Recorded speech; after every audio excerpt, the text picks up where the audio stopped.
Record to the cloud. So welcome everybody to CC Colloquium for October 28th, 2020. We're very pleased to have with us a particularly special guest from JPL, Bobby Braun.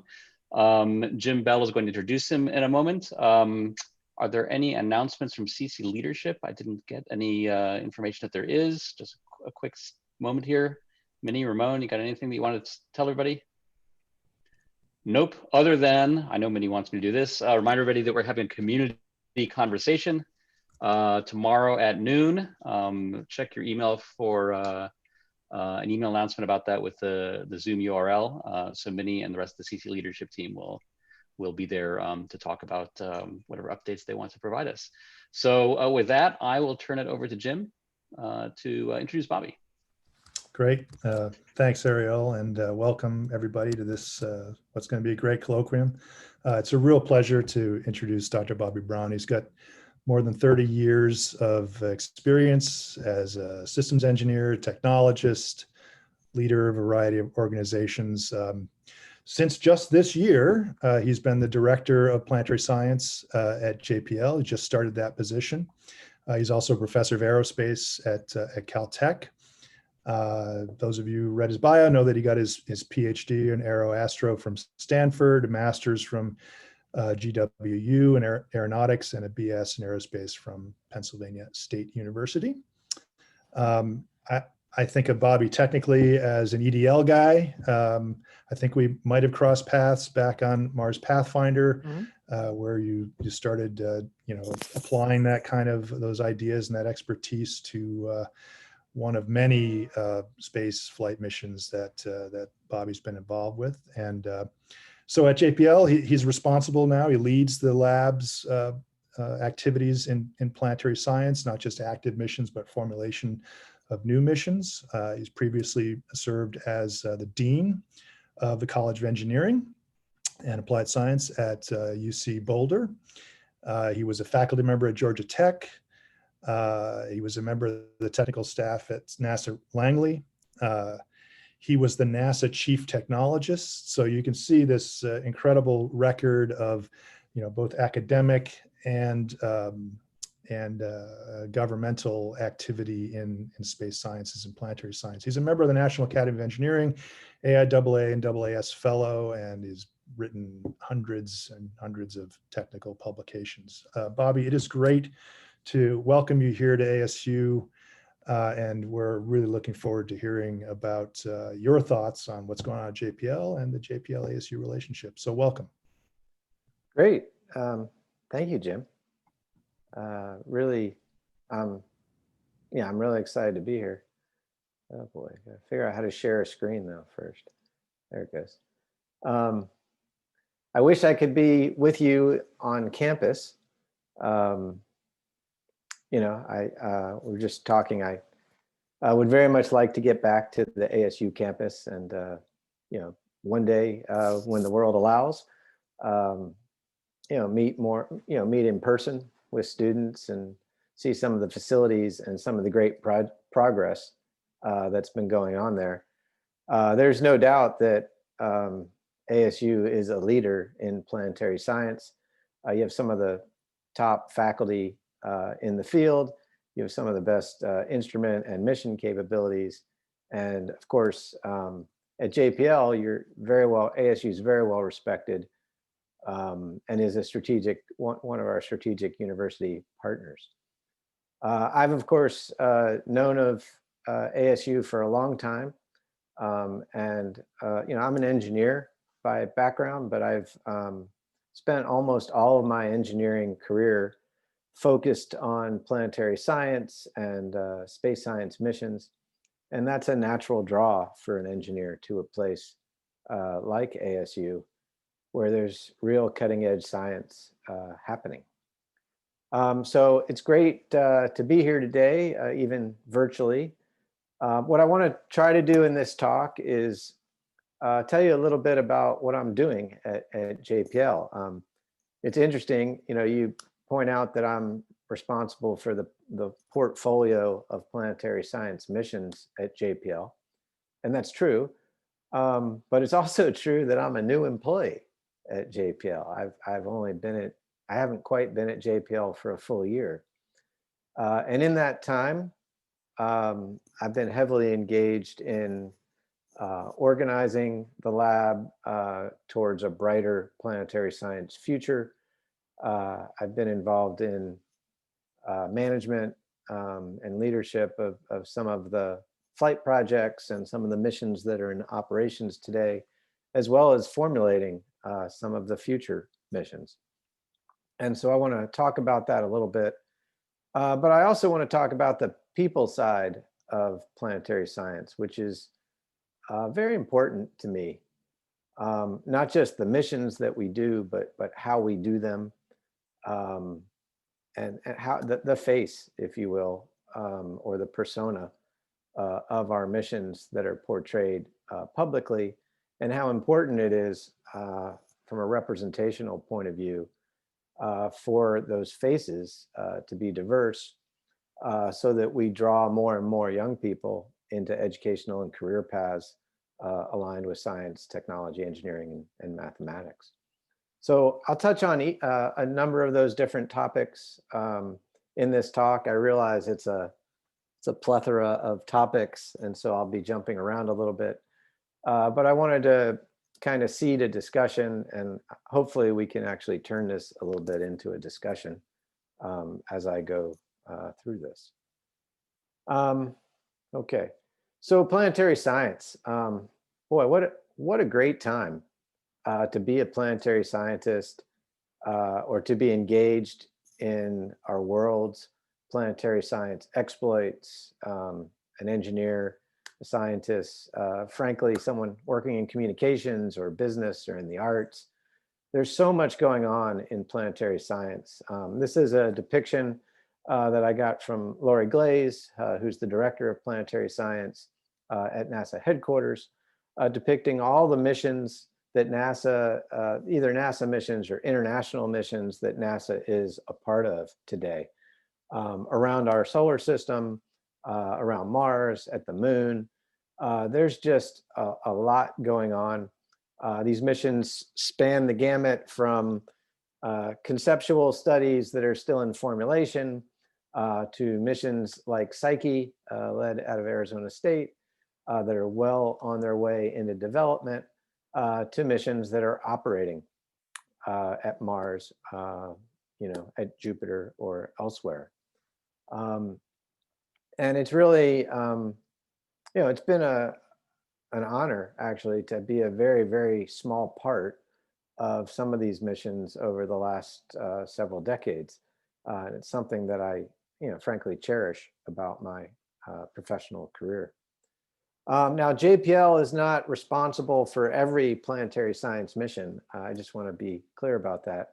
JPL has a large portfolio of planetary science missions, but there's, in our country, there's quite a few missions led out of other institutions like the Goddard Space Flight Center or the Applied Physics Lab. There's great involvement in industry and at universities across our country. But when I arrived at JPL in January of this year, the lab's planetary science portfolio was organized in two separate directorates. There was a Mars Exploration Directorate, referred internally at JPL as 6X, and there was a Solar System Exploration Directorate, referred internally as 4X. And the Solar System Directorate did everything except Mars, pretty much, is one way to think about it. And you had these two directorates with two different organizational leaders, two different sets of cultures that had been developed.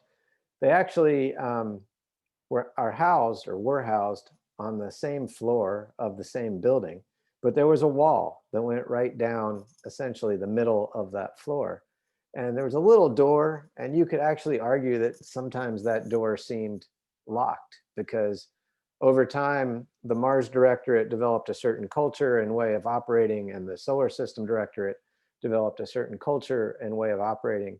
But both of these directorates really serve the planetary science community. They access the same workforce at the Jet Propulsion Laboratory and elsewhere. The funding for their missions comes from effectively the same budget line, that Congress deliberates. And so there was a lot of reasons to consider integrating these directorates. And when I arrived at JPL in January, I arrived with a mandate from the director, Mike Watkins, to actually do that, to pull these directorates together. And, you know, having worked at a couple of universities, I know a little bit about how challenging organizational change can be, right? Imagine if there were two long-standing departments or schools at your university that were told, you know, to merge. There are all kinds of issues with that. And so we went through with all the people that were involved, and we worked on that problem in January, February, and March. And on April 1st, this new directorate called the Planetary Science Directorate emerged. The Planetary Science Directorate today at JPL has all of the technology and research activities, all of the operational activities, missions in formulation, development and operations that were previously in these other two directorates, but we're now an integrated group. And over time, we're becoming more and more integrated. And I think that's a positive thing for the lab and also for the community. It means that we'll be a little more efficient in our operations. It means that we'll have a little bit more of a uniform culture in the way we engage industry or academia, for example, across this larger organization. It means that we'll be able to better balance workforce needs across the projects and actually execute on our missions. Now, we've got a lot of projects in work. In fact, planetary science is roughly 50% of the budget of the Jet Propulsion Lab, or roughly 50% of the workforce. There are 6,500 people at the Jet Propulsion Lab, and about half of them at any given time are working planetary science missions. Right now, we're working on a number of super cool projects. Other than Psyche that I already mentioned, Mars 2020, or the Perseverance rover, you know, is probably right there at the top of my list of favorites. Perseverance, as you know, is on the way to Mars. Entry, descent, and landing will take place on February 18th. Right now, the team is in the midst of a operational readiness test, preparing for the landing. And I'll tell you, the first, I don't know, 6 to 8 months of my time at JPL, a very large extent of the effort was to make sure that Perseverance launched. I mean, the team is fantastic. They've overcome obstacle after obstacle on the path to flight. And then, of course, coronavirus and the national pandemic that ensued was just another, you know, huge obstacle to getting to launch. The team had to stay ahead of that, had to really think proactively about mitigations that they could put in place. This was a distributed team, right? We had people in Pasadena and in Florida that were all working together to get the launch going.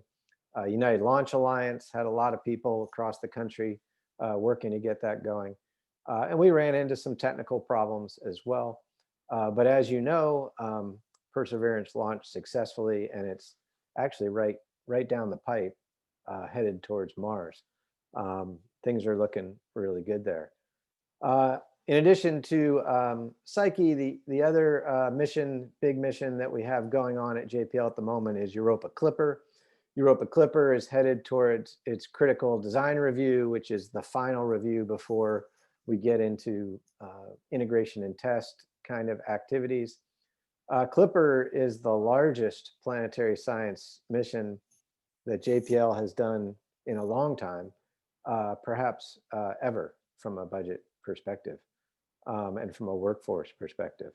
It's an amazing set of instruments headed towards Europa, and the science from that mission, as the science from Perseverance, is just going to be fantastic. We also just recently delivered the RHIME payload to the Europeans. RHIME will fly on the JUICE mission. I'm not going to go through every bullet on this list, but I want to point out that while we're doing operational missions and getting these missions in development through launch, we're also working on 2 discovery proposals that JPL is leading for this next round. JPL actually has a small role on all 4 discovery proposals that are still in contention for a flight slot. But 2 of them, Veritas to Venus and Trident that'll do a flyby of Neptune, JPL is leading in partnership with their PIs. The other major program that we have in development, and I'll be talking a little bit more about this today, is Mars Sample Return. And this is a fantastic program that is going to do what I would call generational class science, maybe the most significant science of our planetary science of our generation. And it's an activity that people have been leaning towards and building towards for multiple decades. And it's just wonderful to be able to be part of something at this particular time that I remember, thinking about when I was graduating from college several decades ago. We also have many missions in development. I mentioned Juno, Insight at Mars. We have a couple of landed missions and orbital missions at Mars. Today, we have a couple of small sat missions that are in development to head to the moon, and a number of research, technology, and other planning efforts. So as you can see, from this one slide, there's an awful lot of activities in planetary science going on at JPL. This is one of the reasons why it was kind of a challenging time to reorganize, because you can't stop everything that's happening just to do an organizational change, right? You have to keep all the balls in the air of all these different missions while you're reorganizing, the roles and responsibilities that various people are doing. This is a slide that kind of talks about the strategy of our new organization. And I'm not going to go through every bullet on this slide, but in summary, the new organization, the Planetary Science Directorate, intends to be a science-focused directorate and one that frankly engages the planetary science community a little bit better than the former Mars Directorate and the former Solar System Exploration Directorate did. I'm not saying they did it poorly before. I'm just saying we want to do it better. We also want to engage a little better with industry because there's a lot of capabilities coming online from an engineering sense across this country. And while JPL is, unique in its ability to do one-of-a-kind, first-of-a-kind missions, there's certainly not a reason for JPL to build the 4th cruise stage that goes to Mars or the 16th spacecraft bus that's headed out towards the moon. The other thing that this reorganization did for us is it really aligned us well with NASA headquarters. And communication is really important in this business, particularly because we're so distributed across the country. So the fact that our new Planetary Science Directorate aligns very well with the Planetary Science Division at NASA headquarters, and I don't just mean the acronyms are the same. I mean that at a leadership level, there's a one-to-one relationship at multiple levels now at JPL, and that wasn't the case before. That makes communication with headquarters a little more efficient, a little more of a two-way street.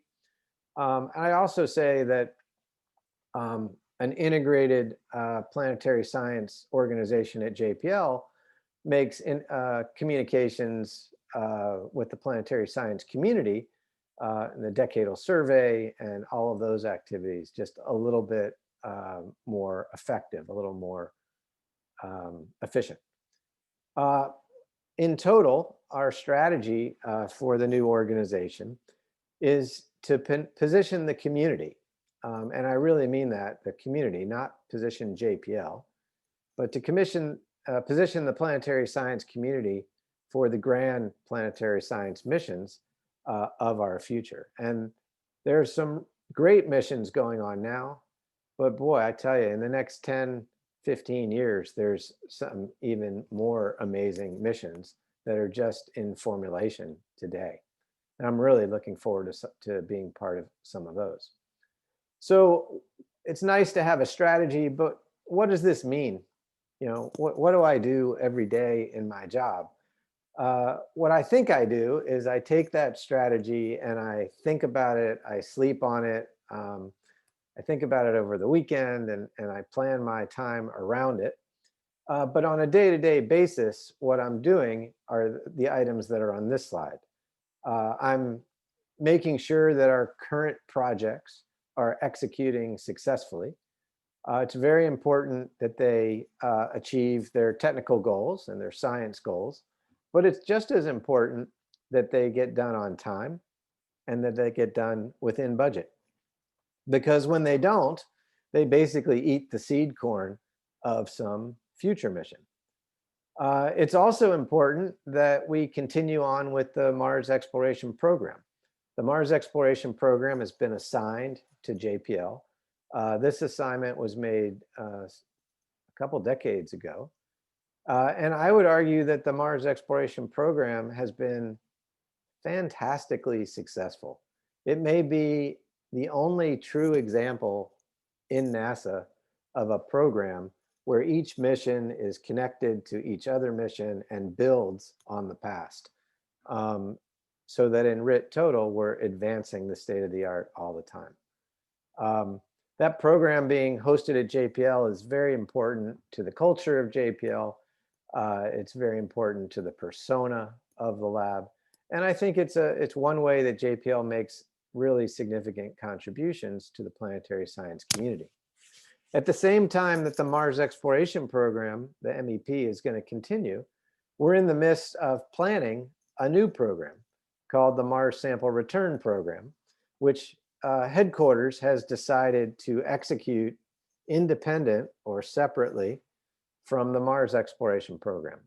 Now, you know, we can spend a lot of time talking about whether the program should have been put together and done together or done separately. All I can really tell you is that today my marching orders from SMD, from the Science Mission Director at headquarters, are that these programs are to be managed separately. And so my job is to staff them up and make sure they talk to each other. They're both in 4X, right? So they both the Mars Sample Return Program Manager and the Mars Exploration Program Manager report to the 4X Director, which is me. And so it's my responsibility to make sure that interaction is occurring. I'm also, while I've been talking about a lot of the missions, you know, these missions don't occur without the early technology and formulation investments that we make. And it's certainly true that we gain a lot from our operational missions that are still doing science, you know, in an extended mission or in a second extended mission. And so making sure that those aspects of the Directorate are well taken care of is something that I spend a lot of time on as well. I do have a goal to win the Discovery selection. We'll see how well we do at that. That's a real challenge. I mean, all 4 teams are exceptional teams, and all 4 teams are doing some pretty good science. But I'm naturally partial to Trident and Veritas because I've been working so closely with those teams. And I can tell you, not only do they have compelling science, they have great PIs, great science teams, and they have very executable implementations. The other thing that I'm spending my time doing is taking a fresh look at how we do planetary science at JPL. The alignment with headquarters that I mentioned, the desire to strengthen our connection with the science community across the world, frankly, and a desire to ensure strong advocacy in Washington, not just for JPL, but for planetary science writ large. That's something that I'm spending an awful lot of time on. So this is a list of the priorities. So out of those areas, these are things that I made a list for myself when I started that I was gonna really focus on. And I am working every one of these things right now. I'm going to talk a little bit about Mars sample return in just a minute, so we'll come to that one. I'm very serious about building stronger partnerships with academia and between JPL and a couple of the NASA centers. And I'm also very serious about growing a strategic partnership with one or more companies in the United States. JPL used to have strategic partners in industry, and over time that we kind of evolved to more of a contractor or a sub kind of relationship. And I really think to execute the kind of missions that we're talking about, industry has to play a big role, and it really has to be more of a partnership. And so that's something that I'm working on. Also, very important activity going on right now in planetary science is the decadal process. JPL's role there is to support the committee in whatever support or analysis the committee thinks they need. So when they ask us to do studies, we do studies of the topics they suggest. When they ask our input on various questions, we will provide that input. I want to be clear, though, that JPL is not advocating anything for the decadal survey. JPL wants to be a partner with the decadal survey, and the decadal survey needs to lead in that process. I think most of you know that the chair or one of the co-chairs of the decadal survey is Professor Phil Christensen from Arizona State. I've got some technology activities that we're very focused on. You can see, because we're interested in Mars, we're interested in Venus surface missions, we're interested in cometary surface missions, ocean worlds exploration. It probably makes sense to you that we would be emphasizing technology investments in things like landing and mobility and sampling technologies. And then another area that is very important to me, and an area where I think there's a great potential for JPL to do better than we currently are, is in the diversity, equity, and inclusion arena. This is a cultural side of our business, and something that, in my personal opinion, the lab hasn't emphasized as much as it could have, and it's something that, at least within 4X and within the Planetary Science Directorate, and in larger ways across the lab, I am pushing, and I am helping others move the needle forward there. And I'll talk more about that as well. I mentioned the decadal survey is going on, and as an input to the decadal survey, there have already been 11 mission concept studies that were provided. JPL worked on or led 4 of those mission concept studies. These studies are available online. The series one of the 4 is actually one of my favorites, because I didn't know a lot about series until I read that report, and I learned a lot actually by reading it. It's a fascinating mission concept study, and if you're interested, as I said, it's available online. We did a couple of orbiter studies related to Mars, and a lunar rover study as well. There also was a tremendous response from the community in terms of white papers as input to the decadal survey process. And I know that many folks from ASU were involved in these white papers. Those are also available online. JPL authors or co-authors were part of over 500 white papers that went into the decadal survey process. Okay, so I've talked a little bit about what I've been doing from an organizational perspective and about how this organization may be better suited over time to grow planetary science, to engage and communicate with NASA headquarters, to participate in the decadal survey and to execute our missions. I want to take a moment to dive a little more deeply into a mission that is just now in formulation, or a program that is just now in formulation, and that's the Mars Sample Return Program. This graphic kind of is an artist's depiction of sample return. Whether we want to admit it or not, Mars Sample Return has begun. The Mars Perseverance mission actually is the first step in sample return. And to me, as someone who's been in this field for about 30 years, it is just remarkable to think that the Mars sample return journey has begun, and that Perseverance is halfway to Mars to start that process. So Mars Sample Return is a partnership right now between the US and the Europeans. Perseverance will traverse across the Mars surface and acquire, scientifically select and acquire interesting samples and place those samples in sealed sample tubes across the Mars surface as part of its mission. And then what we call the Mars Sample Return Program is the set of missions that will go to Mars to gather those samples and bring them back to Earth.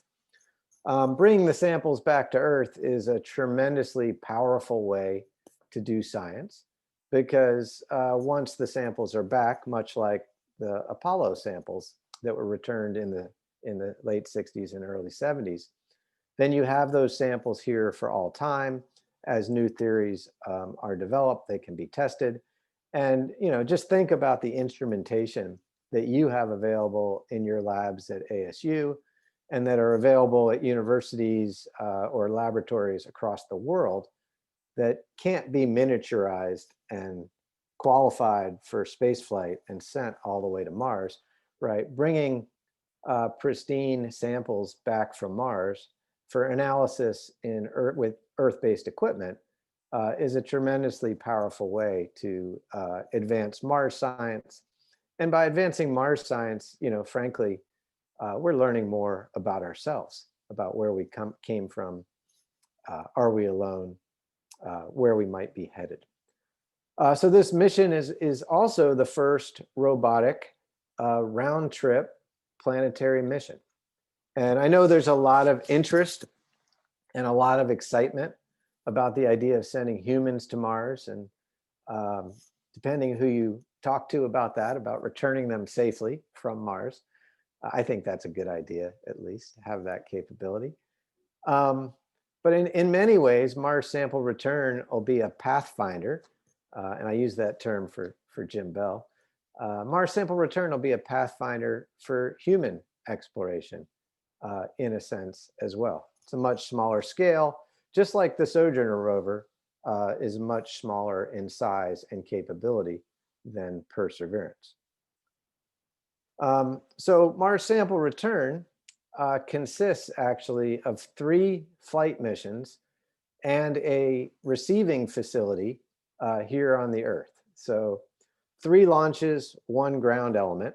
One of those launches, Mars Perseverance, has already occurred.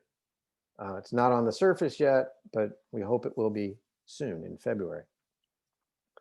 Now, all 3 of these flight elements and the ground facility are required for the Mars Sample Return campaign to be successful.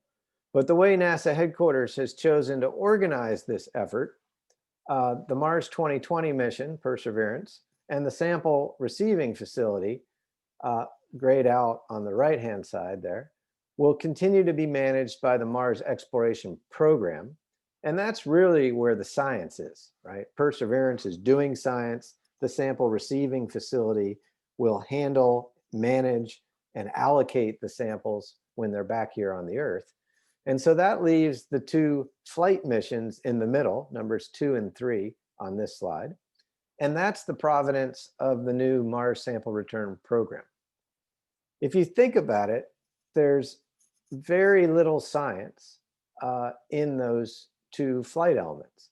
There's definitely, I mean, they exist for science reasons, and I don't want to minimize that. There's a scientific integrity that you have to maintain on the samples, and there are planetary protection and other scientific concerns that definitely need to drive those two missions. But in the sense of a science mission, as we have done previously in planetary science, or as we're doing on Perseverance with a 300 to 400 person science team that will be leading the surface operations of Perseverance, that kind of enterprise is not in existence with flight elements 2 and 3. And I'm not 100% sure why, but I would imagine that that is part of the reason why the Science Mission Directorate chose to bifurcate the program and keep the science, Perseverance, and the sample receiving facility in the enduring Mars exploration program, but keep the flight missions that are going to bring the samples back in this new program called Mars Sample Return. The general timeline for executing this mission or set of missions is shown here. There'll be 2 launches, a sample retrieval lander that I've already mentioned, and an Earth return orbiter. On our present path, both of those launches are planned for 2026. The sample retrieval lander launches a little bit earlier. It's going to launch on a US launch vehicle. The Earth return orbiter is led by the Europeans and will launch on a European launch vehicle. The orbiter gets to Mars first because the sample retrieval lander takes a type 3 trajectory. And it's done for that way so that it arrives at L sub s of 0 and has a significantly long surface campaign before dust storm season kicks in, somewhere around L sub s of 150 or 180, depending what you believe about dust storm season and how you want to define that.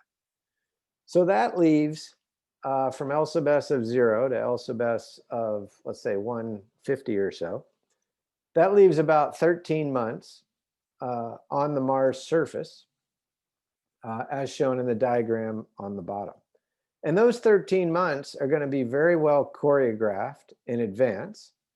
But it's also a pretty complex set of interfaces, because in that time, there'll be 4 missions that are working together to gather the samples that Perseverance laid out on the Mars surface, or if Perseverance is still alive, Perseverance may be holding internally to deliver.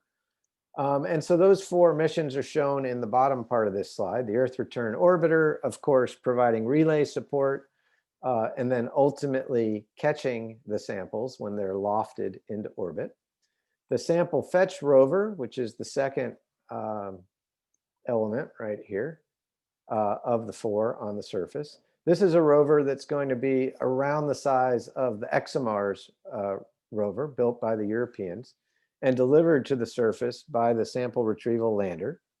The fixed sample retrieval lander that in our present concept is solar powered.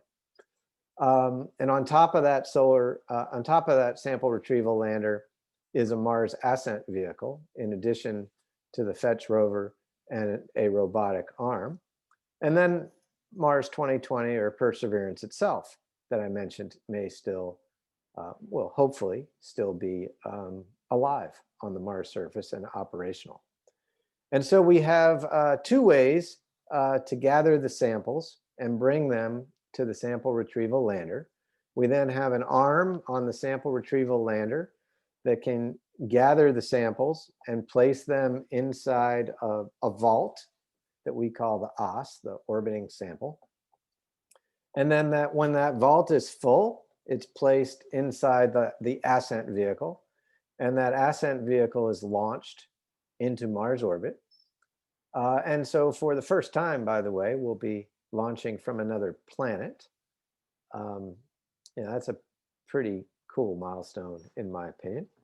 And then the rendezvous will be performed by the Earth Return Orbiter. It'll gather that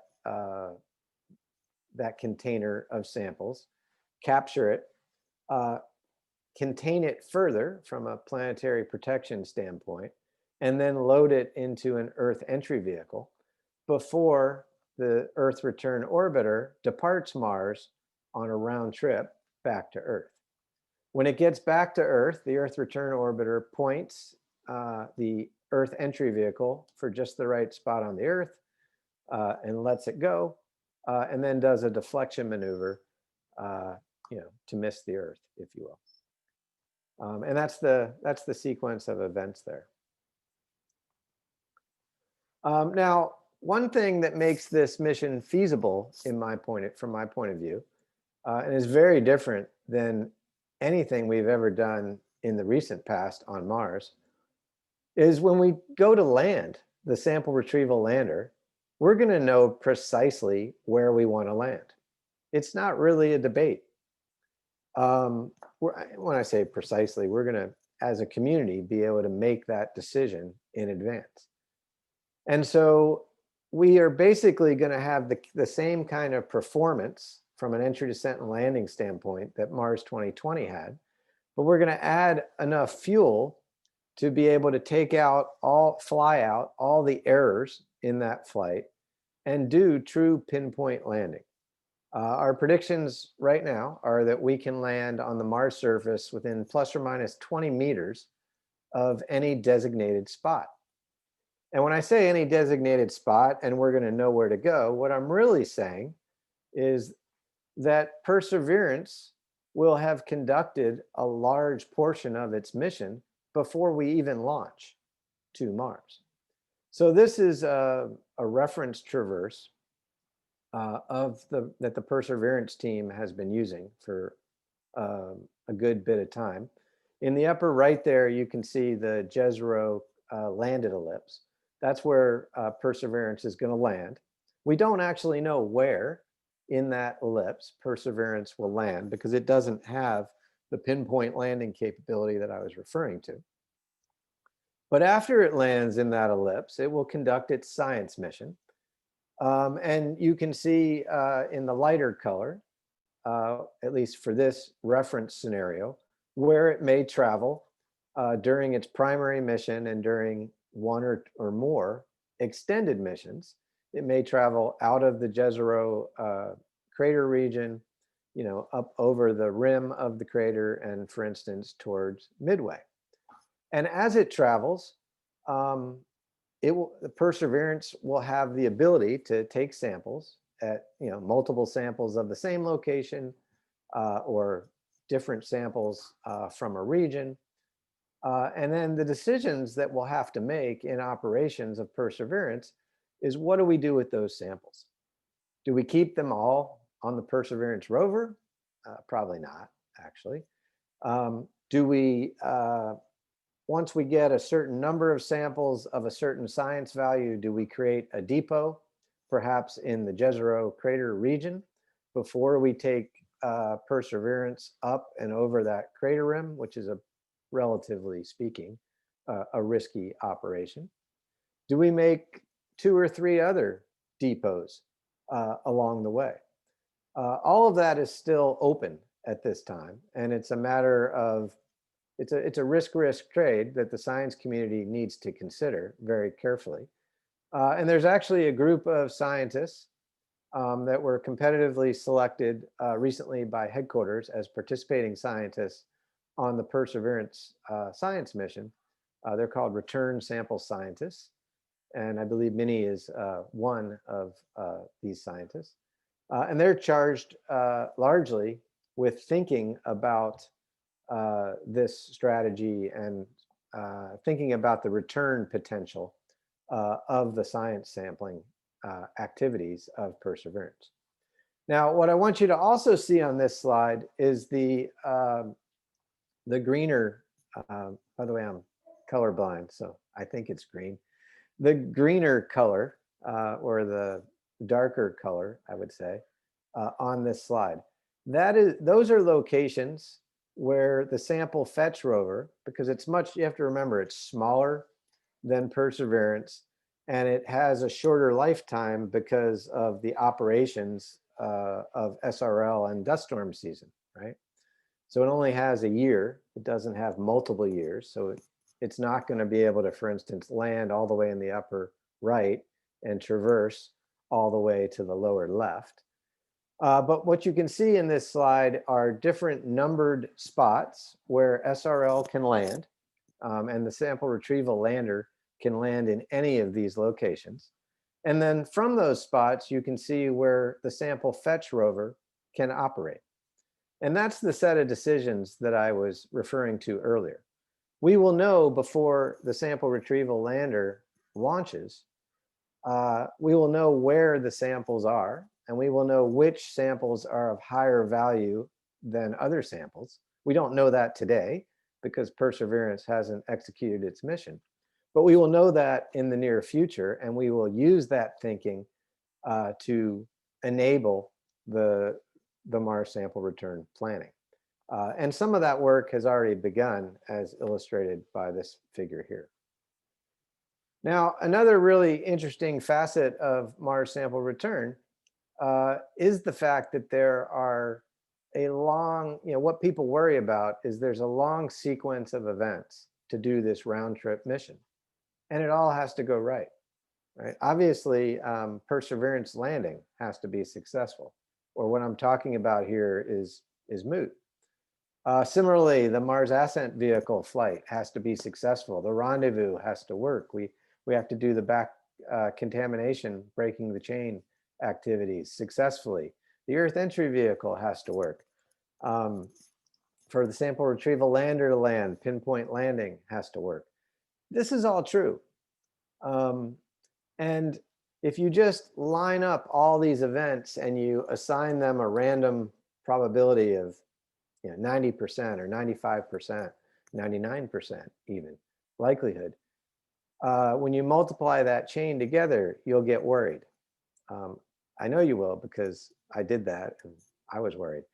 But what you have to realize is that there are a number of resiliency factors built into this campaign from the get-go. So the fact that we're going to acquire duplicate samples on the Mars surface at some level is a resiliency. The fact that Perseverance is going to be able to acquire up to 43 samples, including blanks, and the Mars sample return mission is being designed to return 30 samples. That tells you that if Perseverance fulfills its full capability, not every sample will be loaded onto that first launch vehicle from another planet. The sample tubes themselves that are designed to be placed on the Mars surface are designed to last a decade. So if we have a problem in development, those tubes will be there. They're not going to, go away if we miss the 2026 launch opportunity, just as an example. Once the Mars ascent vehicle lifts those samples up into orbit, that orbit is also being designed to be a stable orbit for more than a decade. That's also a resiliency feature. And there are many other things that we are looking at now to add into the program to provide a fallback position should we have an issue along the way. And this is a way that we're actually planning Mars sample return not as a project where you wouldn't probably think about the next project, but we're actually planning it as a program with resiliency in mind. Now, sample return is super hard. I'm not going to hide that fact. And if you dig into this a little bit more, you'll understand what I'm referring to from an engineering standpoint. But while it's challenging, it's actually an opportunity for NASA as well. It's challenging in the sense that it's a new approach for planetary science flagship missions. I mentioned the significant chain of events that all have to be successful. There are new development challenges, right? The Mars Ascent Vehicle, the Earth Entry Vehicle, pinpoint landing on the sample retrieval lander.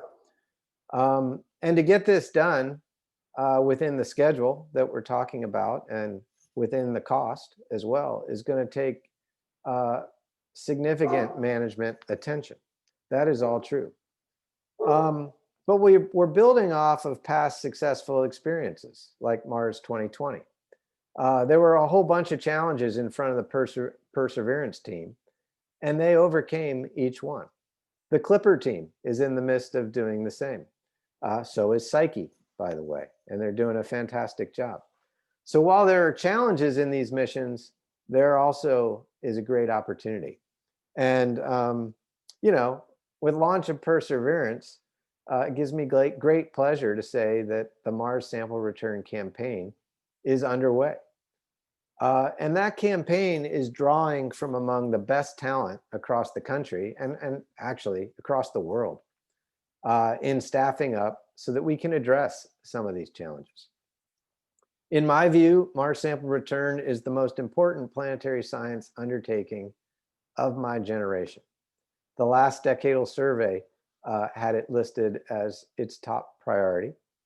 And, you know, it's been a quest that many of us in the planetary science world have been focused on for a long time. Where we sit today on sample return is we're very early in the process. We're in what's called pre-phase A, which is the earliest conceptual phase of the mission. I believe the team has developed a feasible baseline. We also have a broad set of options and, you know, fallback options. We have launch dates and backup launch dates. We have the ability to look at the risk of this element and add more testing, for instance, on element A if it appears to be too risky. And we're just going through all of that data with NASA headquarters now. In summary, for Mars Sample Return, I would say now is clearly the time to leverage the past 2 decades of investment that the Mars Exploration Program made in both science and technology to accomplish what the planetary science community has been interested in for so long. Then the last slide I have for you before opening up for questions is a third topic. And this is a topic that I mentioned of people. For a long time, the culture at JPL has been built on mission success. And in fact, I would say the technical side of mission success was always most important. You know, JPL was doing one-of-a-kind, first-of-a-kind missions, very risky endeavors. And so technical robustness was, you know, the gold standard by which we measured everything. That meant that sometimes schedules were broken, sometimes costs were exceeded.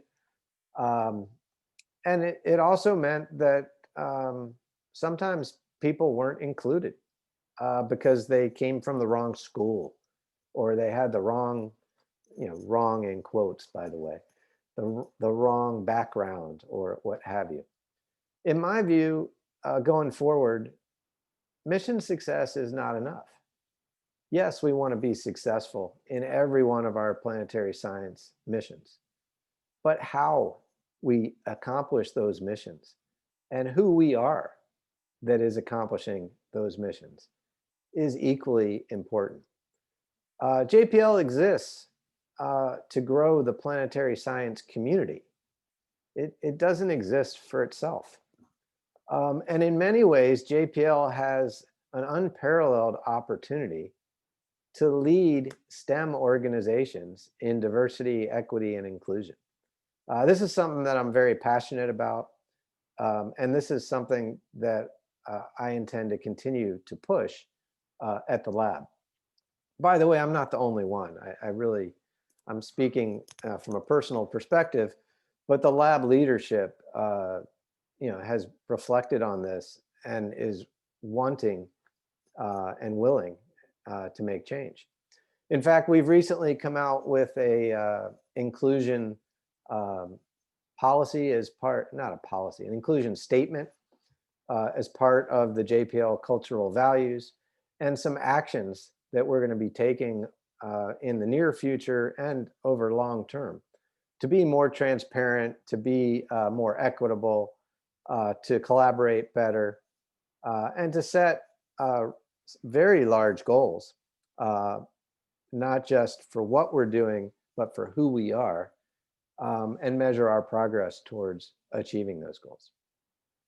And with that, I guess I'll thank you for your attention. Appreciate the time, and I see what kind of questions you may have.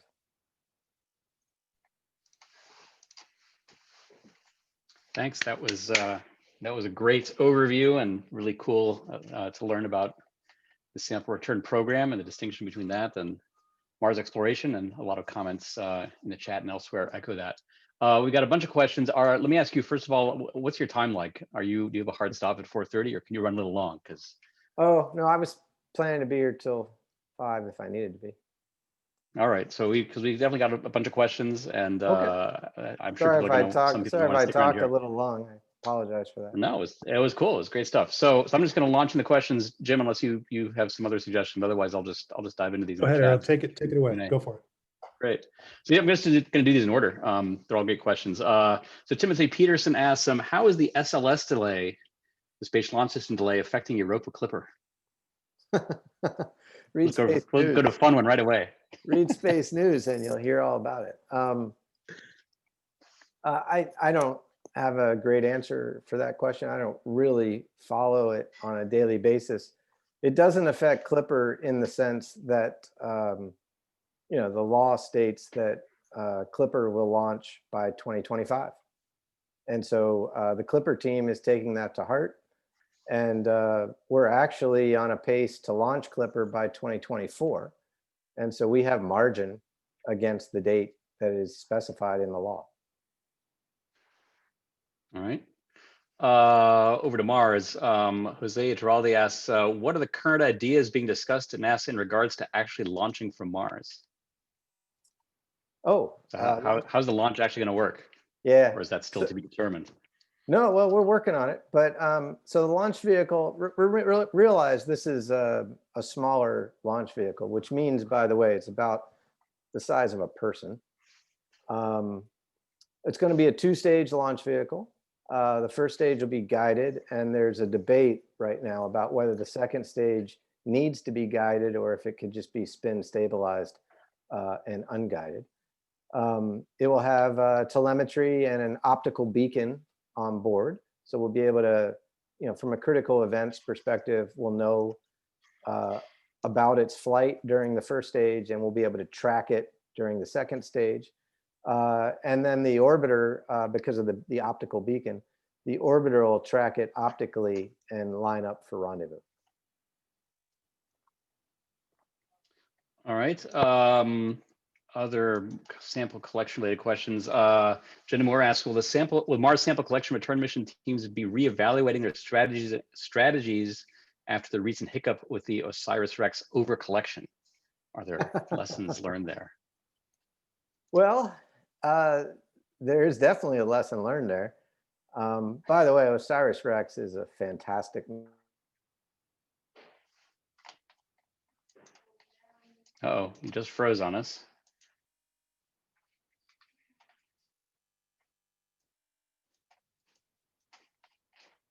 I don't know where Bobby went. We'll wait a couple minutes here. Or did I disappear? Can you guys hear me? Can somebody just get in the chat and let me know if you are hearing me okay? I'm still here. Okay, so it's it's Bobby who's vanished.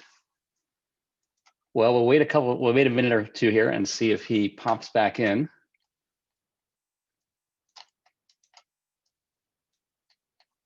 Oh, and now he is gone.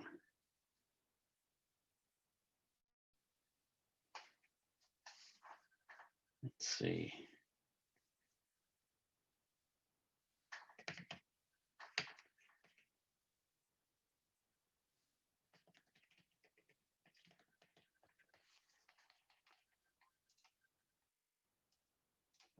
hold on, he's come back into the other link. All right, you're back.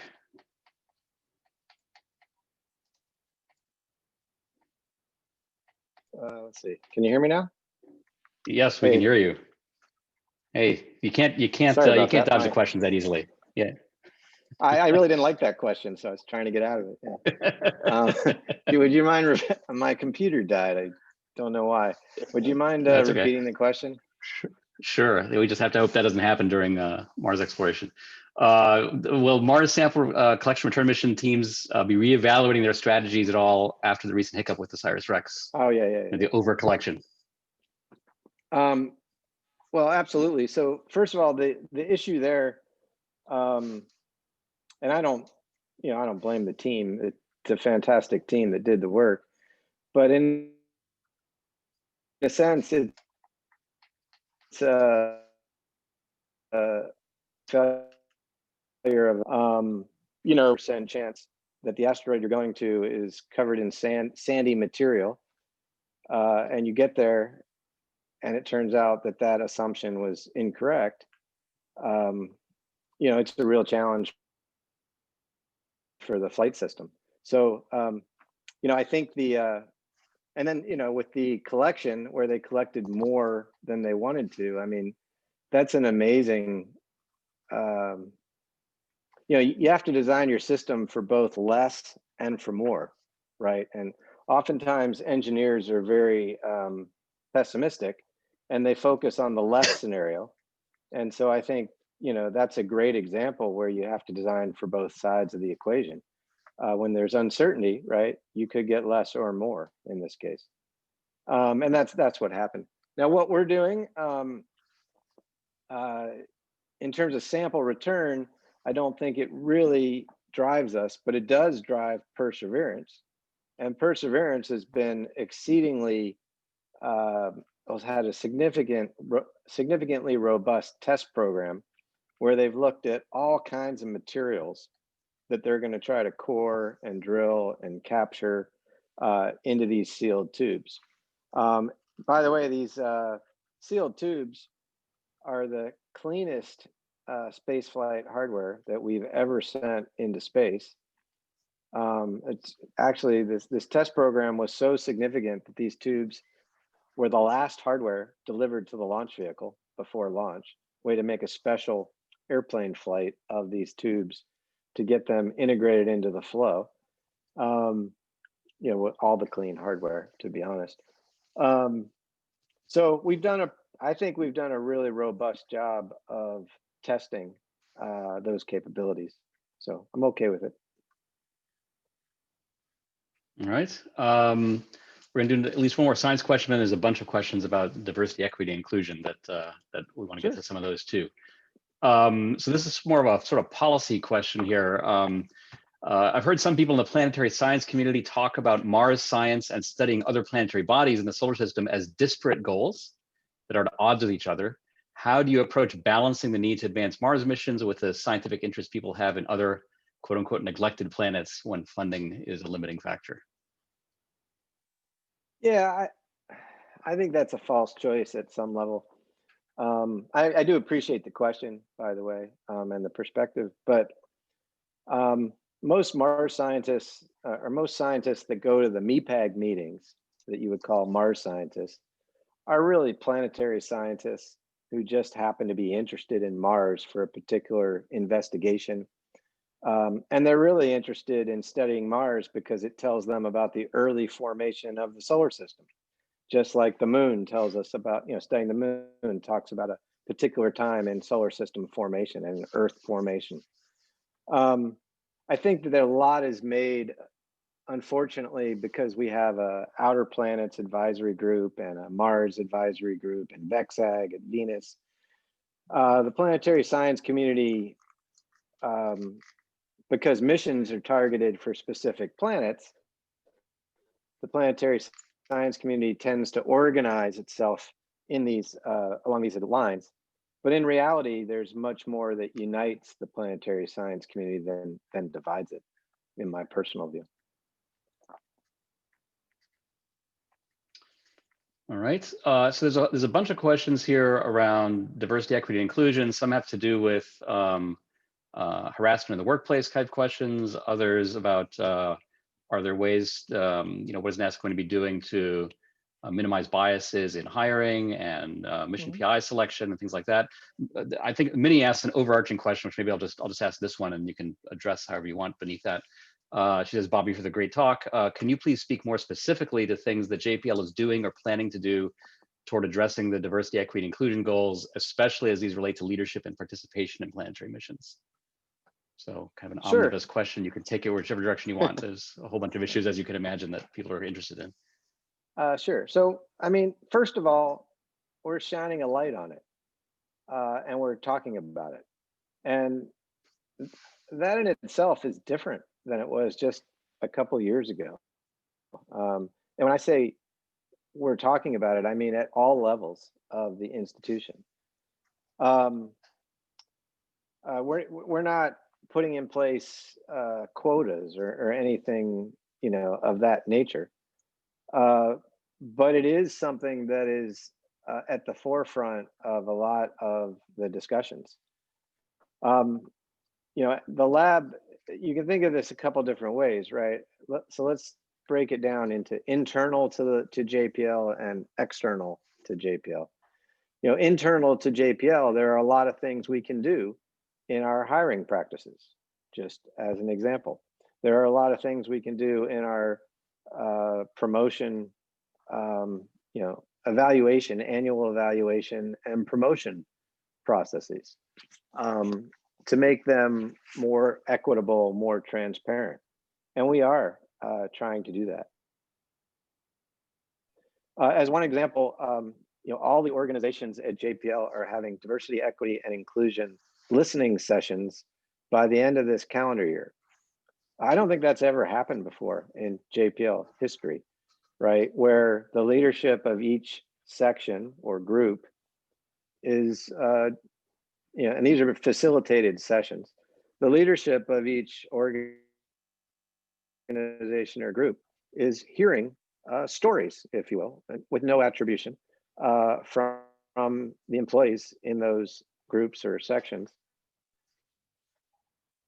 about what it's like on a daily basis, and did they encounter some experience that they felt harassed. So just, that's a big step, believe it or not. We do, of course, we have training. Lots of institutions have training in this regard. And from a proposal evaluation standpoint, you can put in place all kind of, like double blind processes and things like that. But at its heart, this is a cultural issue. And the way cultures change, in my view, is by shining a light on the issue and by continuously taking small steps in the right direction. And that's what we're trying to do. So related, does the new directorate structure help to increase accountability in a way that it helps with this, or is that sort of incidental?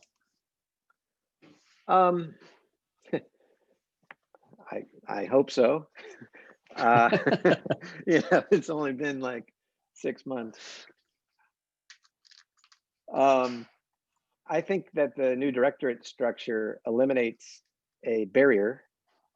Going back to one of the earlier questions about Mars scientists versus, other kinds of planetary scientists. The new directorate structure says all planetary scientists are equal, right? There's not a directorate for Mars scientists and a directorate for all those other planetary scientists that don't want to do Mars. It's just one directorate. I also think that, the leadership, I can tell you, the leadership of that directorate is very attuned to these issues. And, I personally care about these issues. And so I talk about it we have a weekly leadership meeting of all the people in 4X that are running the show, if you will. And at least once a month, I talk about diversity, equity, and inclusion. And I've been told that, in prior years, it wasn't discussed at all. So we are, we're definitely shining a light and communicating on this topic a lot more. Wait, All right. say that, Turnal. When you think about externally, sorry, can I just? Yeah, no, go ahead. There's a little Can you bit hear of me? latency. Keep going. Yeah, hear you just fine. Oh, sorry. You know, externally, I think the way we partner, you know, the universities we choose to partner with, the companies we choose to work with. Some companies have and universities have very advanced diversity, equity, and inclusion goals and statements. And maybe that's a reason in the future to partner more than it's been in the past. Thank you. That's actually that's a pretty powerful statement there at the end. So universities and companies need to listen. So I got a couple more questions here, and then we'll let you go. And thank you for your patience. These go back to Mars and planetary decision making. So Chris Salvino asks, you know, sample return initiative is exceptionally wonderfully writes, but with the risk profiles you outlined it with multiple risks that compound from one step to another, not being small, was there any thought at any point of doing a simple mission like Luna 16, which returned to 16 grams to the moon with one mission? You know, how do you balance risk? You know, big missions with lots of risk, smaller missions where the cost is maybe lower, and Yeah. what's the thought process so there? Yeah, we've done a lot of study of, you know, how does the risk scale if we bring back 5 samples versus 25 samples versus 40 samples. It turns out that's not a huge driver of the overall risk or the number of events that have to occur. You still need a lander that has to do pinpoint landing and all the events associated with EDL. You still need an ascent vehicle that, you know, has to loft samples into orbit, and you still need a return orbiter to bring those samples back. What we've tried to do is interject these resiliency spots where we can take a break if we need to, or if we have a failure, we don't have to go all the way back to step 0, right?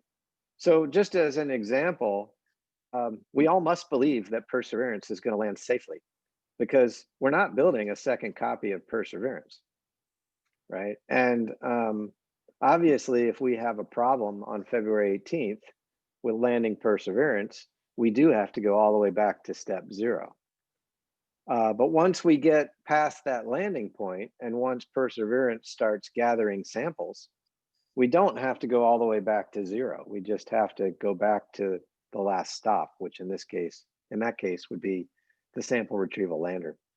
So we've tried to break it up into steps that can execute independently, and that's how we're managing the risk overall. All right, and last question is kind of a fun, provocative one from Joe O'Rourke. And he writes, this is intentionally provocative. Is Mars sample return a bet against the human spaceflight program? Because presumably any human mission would return much more material. So will planetary scientists regret in the future not having done something else with their limited budget, you know, looking to a future where there'll be astronauts on Mars bringing lots of material back? That is a good question. Yeah. No, I do one. not think, I don't think of it as a bet against human exploration. And by the way, when humans go to Mars, and they will one day go to Mars, you know, I think the ability for scientists to conduct a pristine investigation, you know, robotically, will be much more difficult, frankly. So it's a trade-off, really, about how long do you think you have to wait until the humans actually execute a round trip mission, versus how pristine do you want your sample to be? And then I think also, in a sense, you know, don't neglect the fact that sample return in many ways is a pathfinder that will pave the way for human exploration. Those samples themselves will tell us things about Mars that'll be helpful for keeping humans safe on Mars. And if we can't launch a small 2-stage rocket off the Mars surface, then we certainly can't bring Matt Damon home in The Martian. Yeah, they had trouble with that one too. So And they made it work though. they made it work. Yeah. No, I liked you. I was going to say, if we haven't talked that much about the science of sample return, but a large part of this, of Perseverance's mission, does have to do with searching for evidence of ancient biology on Mars. And so there's an astrobiological standpoint to this. And There is. human missions are pretty filthy it's pretty hard to keep your local environment clean of microbes and organic molecules and things like that when you have humans crawling around.